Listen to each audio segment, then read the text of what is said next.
Let's get hyped. Welcome into the Husker247 HypeCast, last show of the regular season. But because of Nebraska's win on last Saturday, we will have, for the first time in HypeCast history, a HypeCast Bowl edition, possibly in December, maybe even January. Who the hell knows? Anything could happen. We've never done a HypeCast for a bowl game. We've done a HypeCast for a spring game. We've done a HypeCast for an untold amount of regular season games that you were actually hyped for, games that we couldn't get you hyped for at all. But we will have an opportunity to do a bowl game HypeCast. We might have to really blow that one out. I don't even know who to think about for a guest. I've never needed 13 guests before. This is going to be an entirely different experience. But before we get there, Nebraska plays Iowa on Black Friday. And so, of course, we bring in Jack Mitchell, who is still celebrating that Nebraska Creighton win, by the way. What a weekend for Jack Mitchell. I mean, you get Nebraska Creighton on Friday. Nebraska football beats Wisconsin. Nebraska volleyball beats Wisconsin. Nebraska's going to a bowl game. And then it's his favorite week of the year with Thanksgiving. He's probably going to have to be in Iowa with the in-laws. It's just a fantastic time for Jack Mitchell at this point in time. Well, first off, thank you for having me. I'm thinking maybe, you guys can do what you want, but perhaps it's which guest qualifies themselves for the bowl game to be the bowl host. So, you kind of look at the resume, you look at the performance, right? The strength, the difficulty of show. I think you kind of weigh that perhaps.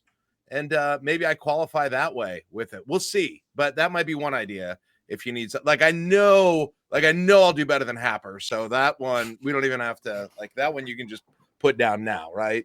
But we'll see. We'll kind of see with that. No, I'll be in Lincoln, though, this weekend. No Iowa trip. No Iowa trip. And it has been a great last few days. It's good when your basement vaguely reeks of champagne. That's a place you want to be in life. And right now, that is the case with me. Bruns, did you have something you wanted to say there? Let me do this. Yeah, I saw that. I was like, oh, wow. I had an idea. We've never done the bowl game HypeCast before. What if we need to figure out how to do this with the technology, but what if we do it Royal Rumble style? Every 5 minutes, it's a new guest. You don't know who it's going to be. All of a sudden, somebody just pops in and it's like Blammo, Jack Mitchell, Blammo, who else? I don't know. Jake Swartzen. Others. Who else is there? I'm trying to think who else. We're going to do a Royal Rumble and you can't even name 3 media members? Rick the Model Mortel. That's who it's going to be. Superfly Jimmy Snuka coming in there. So I think we can maybe do that. We should try that. No, I love the idea. We'll have to work on the we got all 13 lined up. It depends if it's the ReliaQuest Bowl or the Rate Bowl. Yeah. How much you want to get into it. We can do a live HypeCast for the Rate Bowl. We can do that. On Christmas Day? Yes. Guaranteed no more. All right, Hudson, you enjoy that balance bike. I've got to go over here and do a video about Nebraska's upcoming kids on a balance bike in the background while we're trying to break down Nebraska and Texas Tech. Sorry, kids. We're doing Christmas on December 23rd this year. I've got important obligations. Yeah, no, I think everybody would understand. I think people really would. All right, let's just dive right into it. As always, we're going to start on the offensive side of the ball. And as always, we start with our guest for the first question. Jack, what was – obviously Nebraska was successful against Wisconsin, so that stands out on its own. As you sort of parse through that performance – What was the thing that really you took notice of with Nebraska's 44-point performance against Wisconsin last Saturday? So 2 things were at the forefront, and I don't necessarily even know that I can totally explain either of them, but I saw them happen. Why they happened, I'm not sure. Number 1 to me was Dylan Raiola appeared to be happier and healthier than I've seen him since September. And it was just noticeable, not only obviously, during the plays, the way he was throwing, the way he was running the offense, but he just seemed to be, doing all the stuff we saw him at the beginning of the year, running off during the extra point and celebrating with the kicker and all kinds of stuff for whatever reason. And I think maybe it was a combination of how he felt physically, how he felt mentally, the game going well early. maybe confidence that he's got because of the way the offense is now. He just was back to being an asset, frankly, for this offense instead of kind of like a replacement level player, to be honest. And that was huge. Number two was, the running game. And you saw a little bit of it during the second half of USC. You saw it the entirety of the game. When you've got your lead tailback of the game averaging, whatever it was, over 6 yards a carry, going for over 100 yards, it makes all the difference in the world for the offense. Offensive line was a big part of that. Why that happened now as opposed to other times in the year, I can't totally explain that. I'm curious what you guys think, but just having that option of a running game, hitting holes, getting chunk yardages, I think just took so much stress off of the offense, not getting in third and long situations, opening up the passing game when it had to happen. And I thought that was a huge deal and a huge development for the offense. I like this. We're going to use your inability to explain both of those things, and we're going to ask each of the next two questions based off of it. Good. BC, can you explain why Dylan Raiola looked happier, had a little pep in his step? The rhythm was there in the passing game. What would you attribute that to? Besides just the obvious Dana Holgorsen calling the plays, what do you think allowed Dylan Raiola to kind of get to the point where he looked the most like he had in September, really since the second half of the Purdue game? Well, I think it's somewhat connected to the OC change. I just think there's more confidence in the entire group. And you heard Dana kind of explain it at the press conference this week where they've simplified things, but it's not just for Dylan and getting the ball out quicker. It's like Ja'Cory Barney had like 3 receiver roles and now he has 1, that he's really focused in on. And I think so. It's not just about, okay, Dylan, maybe his job is simpler in what they're asking him to do or the play sheet's a little smaller, but he also knows everyone around him maybe is a little bit more sure of what they're doing. And that raises a level for everybody. And when you have a running game too, as Jack was saying, that was kicking, where you're getting consistent yardage, they ended up with 180 against Wisconsin on the ground. That's going to make you feel pretty good as a quarterback where you're sort of playing ahead of the sticks, playing the game the way you want to. It's on your terms. And so that's what that game was. It was on Nebraska's terms. They felt like they had the play that had Wisconsin on skates the entire game. And when you're like that, you're doing the Mahomes stuff and all that. You're feeling good. And so I know exactly what Jack's saying. Dylan, I think the last 2 weeks has been different. Even after the USC game, he came into the post-game tent, said they were going to beat Wisconsin, and just was very encouraged, you could tell, about where it was going to go the next couple of weeks. We'll see if it can go that way now in game 3 in 20-degree weather, but they're confident going in. Brunch, you get the second part of it. Can you sort of explain what Dana Holgorsen has done with Nebraska's running game and why we saw that performance from Emmett Johnson, who's been solid really ever since he's emerged onto the scene, but he's never had a day like he did against Wisconsin? Yeah, I think it was a mix of kind of getting Nebraska into the right plays. And I don't think that there's been like this drastic overhaul of what Nebraska's doing offensively. Like if anything, it's just been more of a curated version of kind of the throw everything at the wall and see what sticks offense that Nebraska had been using for the first basically season and the last 3 quarters of the year. I think the simplicity has helped. I think when you actually look at the way that the offensive line has performed under Dana Holgorsen's guidance, I think that simplicity has helped a little bit. I think that was probably against Wisconsin the best that Nebraska's offensive line has looked under Matt Rhule, and that was coming off 100%. of a game where they were at USC, where the coaching staff was pretty complimentary about the work that they'd done. So I think that helps. And as it relates to Emmett Johnson, though, some of it was just Emmett Johnson making plays. He had kind of the crazy legs thing going. He was untackleable at times. He hit him with the spin move a couple different times. And I think kind of accentuating what he can do, because I think he's always been a fine receiver out of the backfield too. And that seems like something that they've maybe found for him as well. So I don't think it's anything drastic. I think it's just making things a little bit easier and allowing guys that have some talent to go out and make plays. So I'm eager to see what that looks like in game 12 here, game 3 with the new offense. We kind of joked you make your biggest. Was Nebraska going to make its biggest jump from week 1 to week 2 under Dana Holgorsen? But I'm eager to see what they can do against a pretty good Iowa defense that's going to challenge them in different ways. Let's stick with that offensive line, Brunts, and just sort of kind of dive into what they did on Saturday. No tackles for loss allowed, no sacks allowed.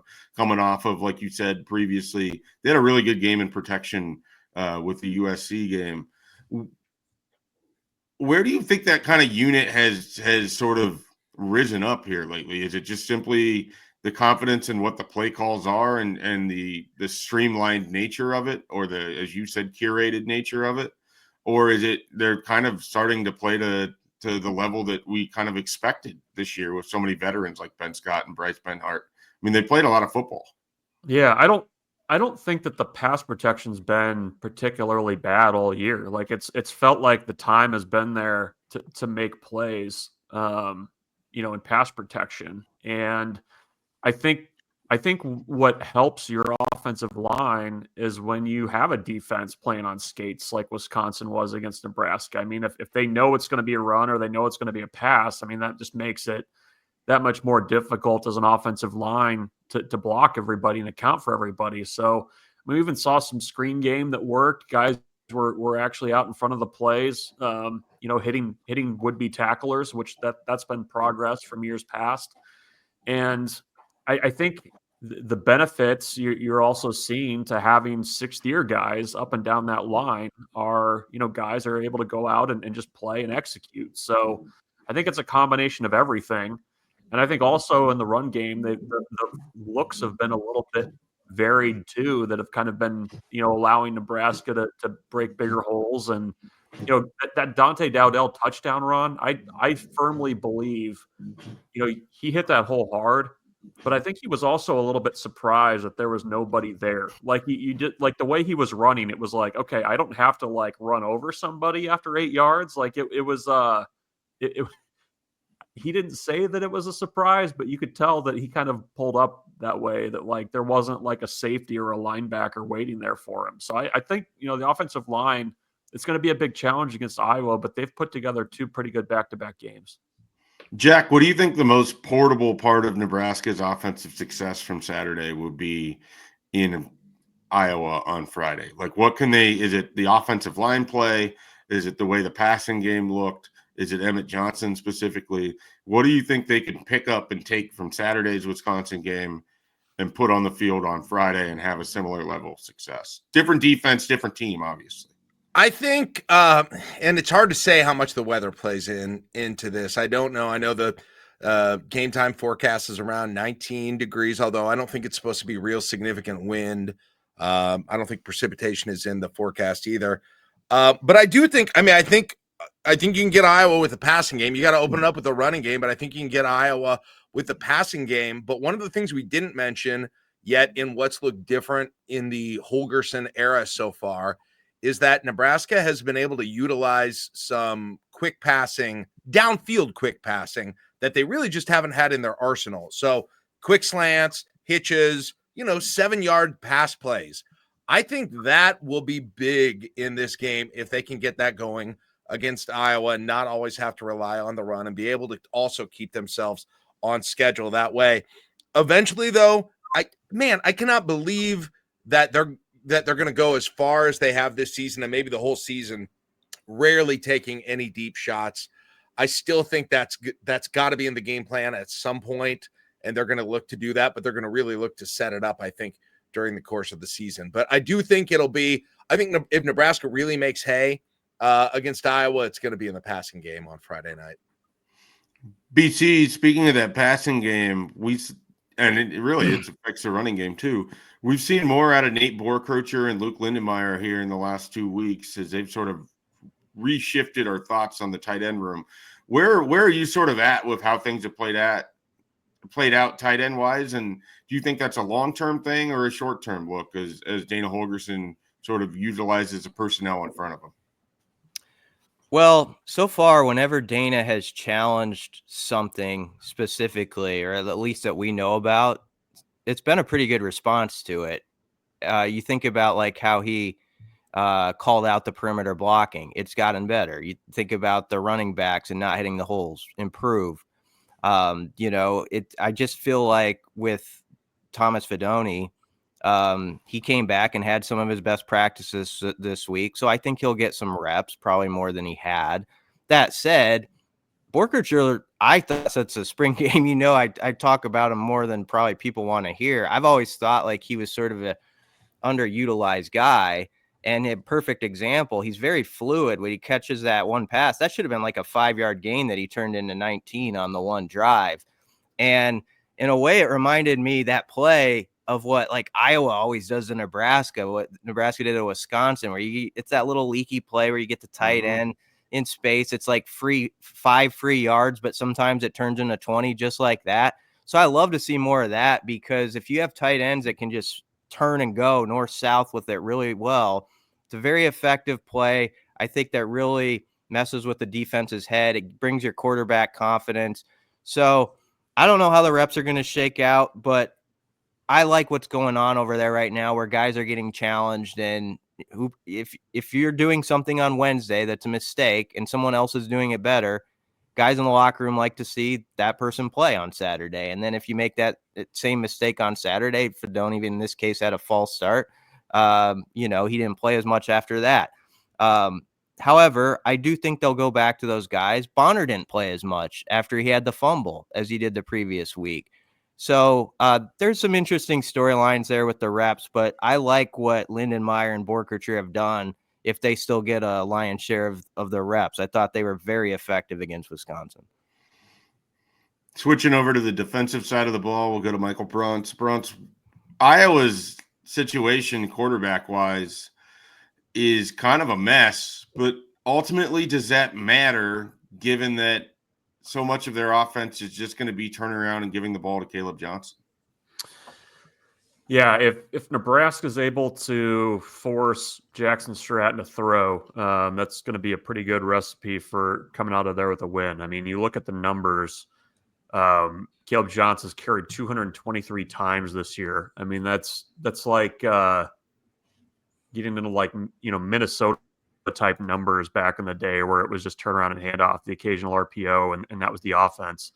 I don't think that it doesn't matter who's back there if Nebraska can't stop the run. But the thing to remember, I mean, Nebraska's given up 2 100-yard rushers this year, one to USC, Woody Marks, the other Justice Ellison against Indiana. Before that, Nebraska had not given up 100 yards to a ball carrier under Tony White. So, if they're able to kind of get back to what they can do and kind of muck things up front, this might be the Riley Van Poppel game. He still has that one game left he can play before the red shirts burn. So, and frankly, Nebraska, the linebackers and safeties kind of need a bounce back game. The fits have not been great.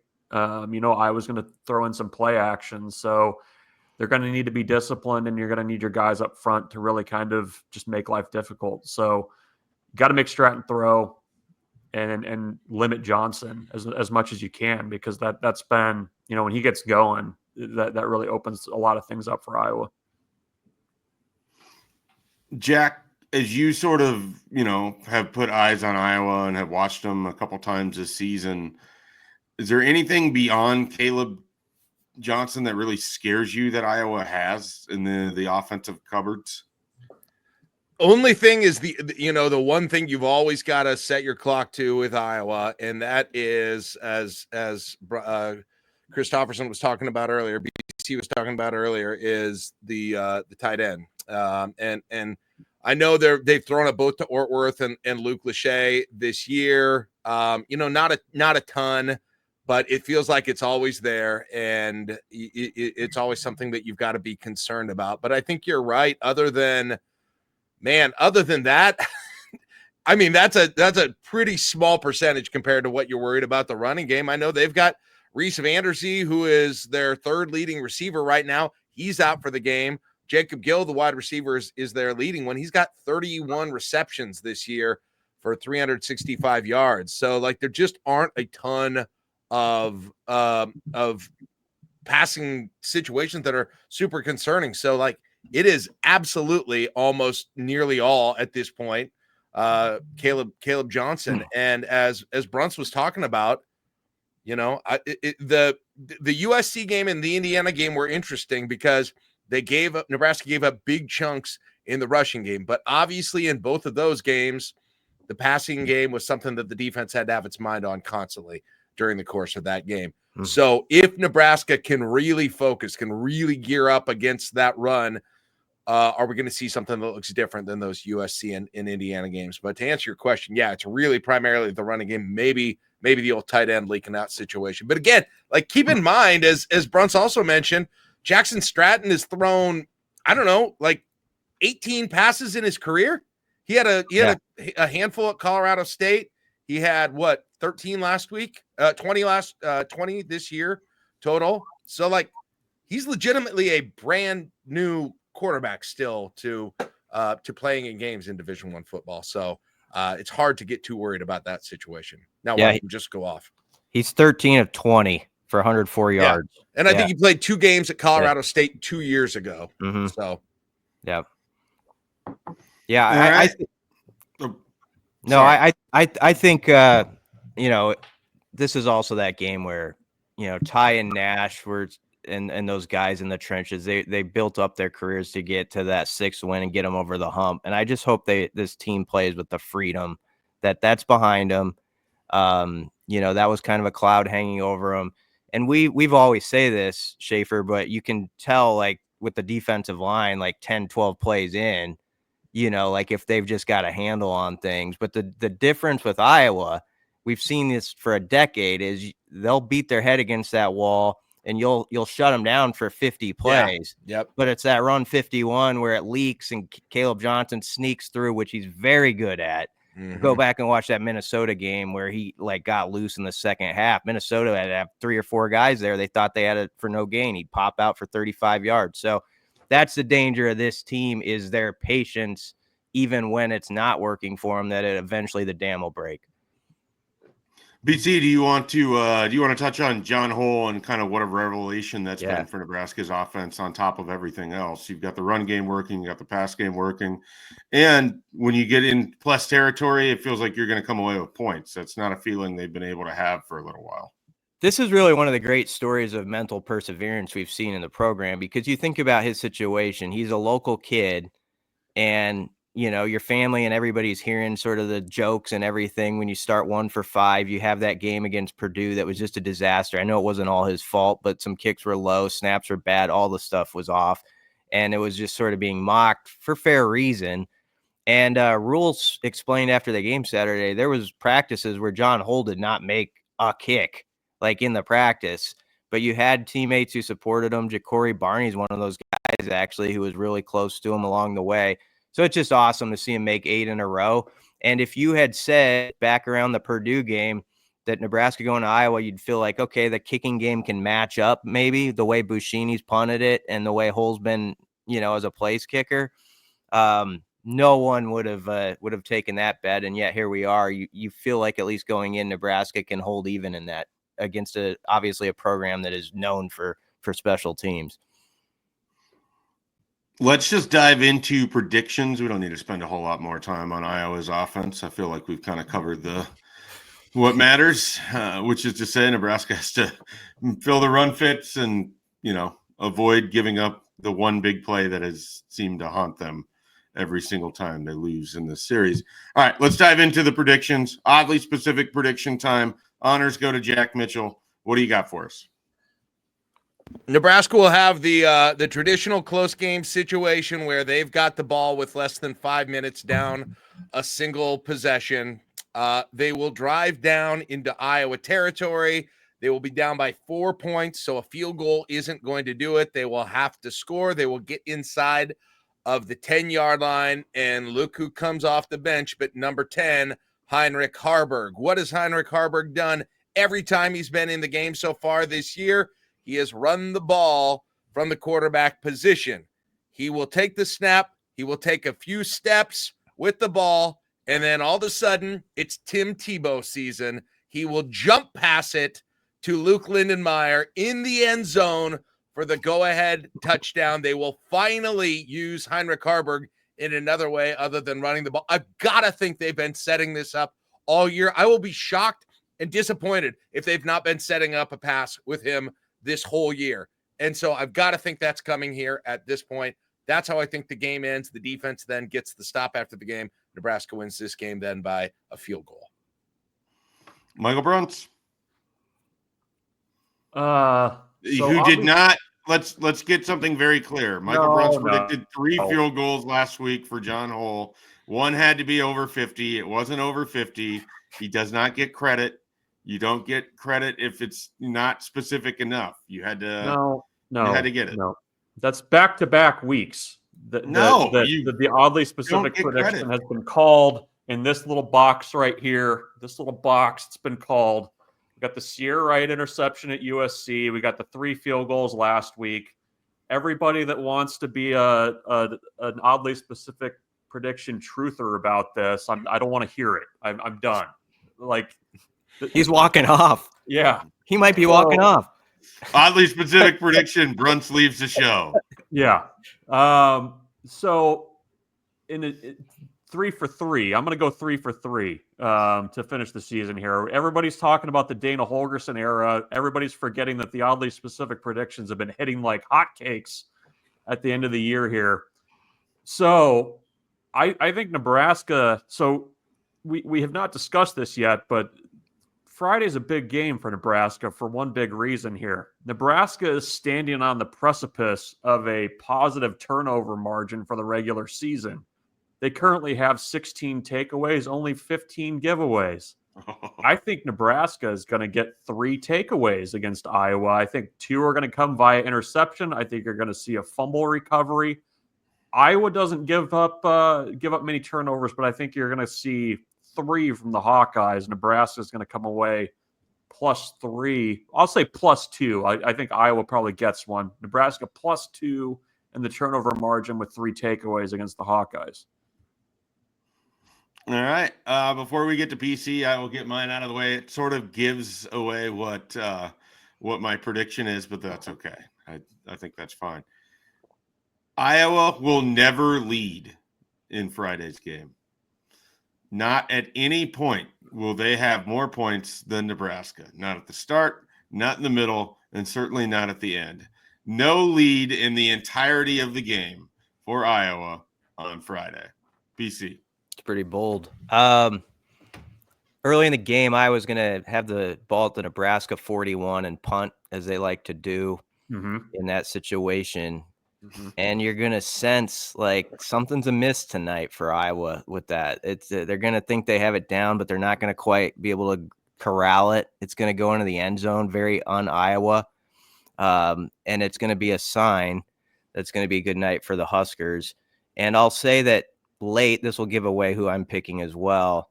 But remember in 2012, in the really cold game, it's 13-7.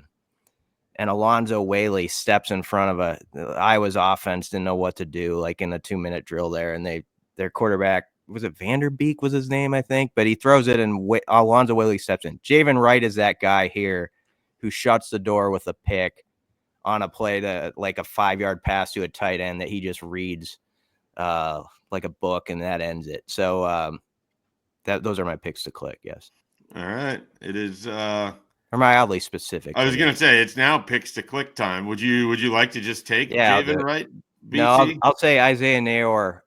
He had a couple. He probably, the one he made a nice play and they took it away. It rightfully took it away, but then he probably should have caught the one on the Dillon pass, which was one of the most encouraging plays of the game, that Dillon threw a ball like that.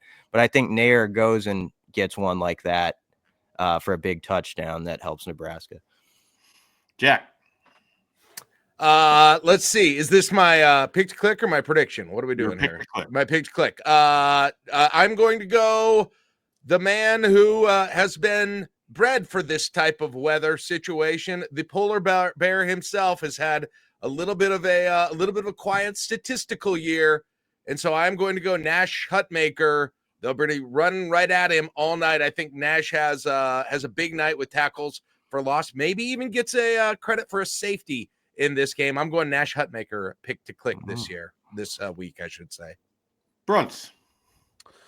Yeah, I think Nebraska's linebacker core is going to need to have a big game against Iowa. I'm gonna go with John Bullock as the sixth-year guy. Got that bowl game wrapped up. He's not done. I think John Bullock's going to have a couple tackles for loss. He's going to need to get those fits right. So Bullock is my pick to click. Will he be involved in one of the takeaways that Nebraska has? Those 3 takeaways. He just might. I'm envisioning something short, maybe looking at the tight end, and then John Bullock comes out of nowhere and just kind of picks it and goes the other way. All right. I told you that Nebraska would never trail on the Black Friday game. I'm going to give you my pick to click here. It has nothing to do with Nebraska's defense. Dylan Raiola shreds Iowa's secondary. Has his highest passing yardage output for the season on a cold Friday night game, just throwing it all over the yard. You thought Trey Palmer against Iowa was fun? Wait till you see what Dylan Raiola does on Friday night.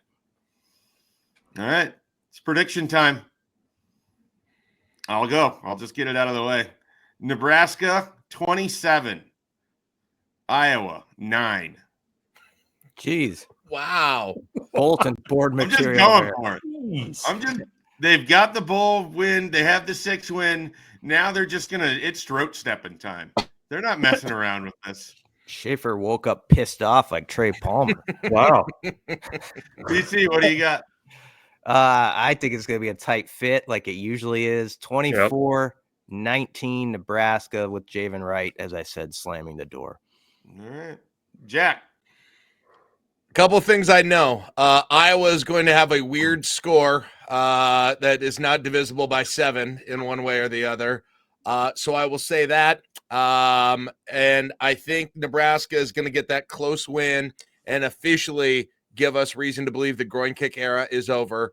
Nebraska 28, Iowa 25. I think we can all kind of see how a game like this goes, right? It's nighttime in Iowa City. The crowd's into it. It's just cold as all get out. Ugly football. You're going to have some turnovers, lots of punting. I'm going along with BC's thing that you're going to see a couple punts inside the opponent's 40, more than likely. You know, as a Nebraska fan, you're expecting some kind of late play. I mean, last year's finish to that game, like you get the interception, you're feeling great, you're driving, and then all of a sudden Chubba Purdy gets picked, bust, field goal, curtains. Like that's how this series has gone. I think it's going to be ugly football again. However, I do think that Nebraska is able to do enough in this one behind the new look offense, enough on defense to somehow come out of Kinnick Stadium with a 19-15 win over Iowa. And Nebraska, the biggest problem for Nebraska is they're going to have to figure out how the hell to get the Freedom Trophy and the Heroes Trophy in that trophy case, because I don't think it's that's something they've had to deal with. But I think that's where I'm going. So they're going to have to build a specialty trophy case for the 2 trophies that Matt Rhule barely knows existed. Just put the Heismans and stuff in the attic. They can get them out if they need them. Yeah, they could move like a coffee table over and set it on the coffee table, like for the year. Yeah. Do they, will they need a new trophy case for the giant vat of mayo that they're going to bring back from Charlotte?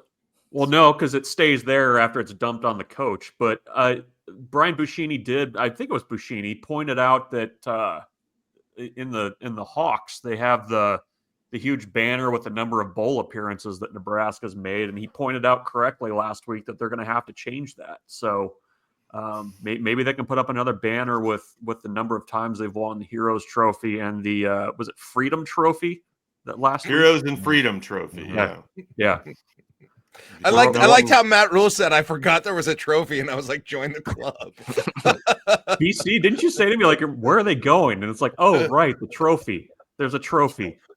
Mike Babcock had no idea there was a trophy for that one either. Who knew? I feel like if Mike Babcock doesn't, acknowledge it, I don't think anyone else really needs to either. But Here we are. Before we go, I saved this for the end. We have one last prediction here that I didn't tell you guys that you were going to make, but you were going to predict the bowl game that Nebraska gets into and the opponent that they are going to play. This is how we're going to finish off the last HypeCast, the first HypeCast to include a bowl-eligible Nebraska team. You're going to predict the game and the opponent. Does anyone feel ready to go?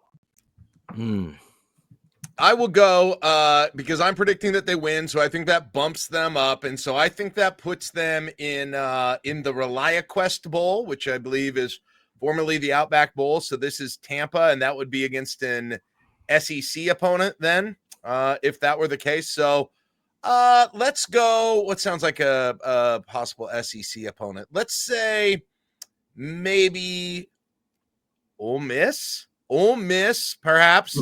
Lane Kiffin versus the Huskers, and maybe some nice Monty Kiffin tributes to go along with that as well in Tampa in the ReliaQuest Bowl. So with Monty with the history there with Tampa too, it could kind of all come together for that. So there's my pick. All right, I'll go ahead and follow up, Jack. I am also, since I'm predicting a Nebraska win, I don't think they can drop a whole lot further than really the Duke's Mayo Bowl. And that would be my choice, but I think they're going to end up in Tampa. Tampa has wanted Nebraska for a while. At 7-5, they're going to have an opportunity to get them for the December 31st game. And I am going to say that the SEC is going to slot it. So Nebraska gets Missouri in the ReliaQuest Bowl, which really just needs to be the Outback Bowl. Nobody wants to say ReliaQuest. We just want to say Outback Bowl. We didn't have to change that. But Nebraska, Missouri, December 31st in Tampa. Mark your calendars. BC. I was going to say I picked ReliaQuest Bowl before the season, so I'm going to stick with it. And I was going to say Nebraska, Missouri, but to make it interesting, let's say they lose. Because I think if they win, that's where they're going. I really believe that.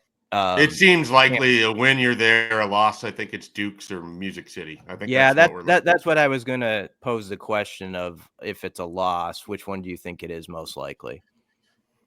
I think either Dukes or Music City Bowl, depending on what someone does with Michigan. I mean, from what we understand, if you have a bunch of 7-5 and 6-6 teams, the bowls get to pick. They can choose anybody out of that, and Nebraska is going to be a popular choice. And the Duke's Mayo Bowl, for those who don't know, is on January 3rd, so we'll have plenty of time. We could do like 2 bowl hypecasts for that one if you wanted. Yeah, nice. Should. You'll know who the final pairing is in the playoffs by the time Nebraska actually plays their bowl game. Yeah. That's true. It would be kind of people are kind of like, oh, there's football, January 3rd. Like you might get a little attention out of it. Friday night, that'd be nice. Yeah, ReliaQuest though is what I'm sticking with. Missouri as well. Yep. All right, Brunt. Yeah, with predicting the win on Friday, I think Tampa's most likely. Although Indiana getting the old screw job in the playoff could kind of bump everybody down a little bit, right? Wouldn't they go play a New Year's Six Bowl though? It may not affect the allotment of the Nebraska Big Ten opportunities. Yeah, I was going to say LSU, but I think LSU was there last year, right? Weren't they in Tampa last year against was it Wisconsin LSU? That sounds right. Yeah. I think Florida. Tampa against Ole Miss or Missouri is probably fair. There's like a car crash of teams at 8-3. Although, just for old time's sake, what if we get a little South Carolina in Tampa? They're sitting there at 8-3. A lot of teams are 8-3. I think we find out about Nebraska's offensive line real quick if they're getting South Carolina. But I also, it's hard because I don't anticipate that the team that Nebraska plays is going to be at full strength. I would look for a lot of opt-outs for some of those teams. Well, Nebraska too. You gotta drop 30 to 50 guys. So, but I think I wouldn't be opposed to having Alfonso Dennard, Alshon Jeffrey too in Tampa. Yes. A Netflix event, perhaps. There'd probably be more action. Yes. More landed punches. Florida's going to end up 7-5. Gators. Would you get it? Your Lagway, Riola. Ooh. Wasn't Tampa pirate ship. yeah. There's some possibilities there. So everyone's basically thinking Tampa. So that means you could just buy your flights now, go to Tampa, December 31st, Nebraska bowl game. So we'll see how it all plays out. We'll see how Black Friday plays out. Jack, appreciate you joining us here on the show today. Thanks for having me. Appreciate it. Catch up with you later. For Michael Bruns, for Brian Christopherson, we're Husker247. Be sure to check out everything we have going on at the site right now. Great deal if you're not a member of Husker247, 75% off.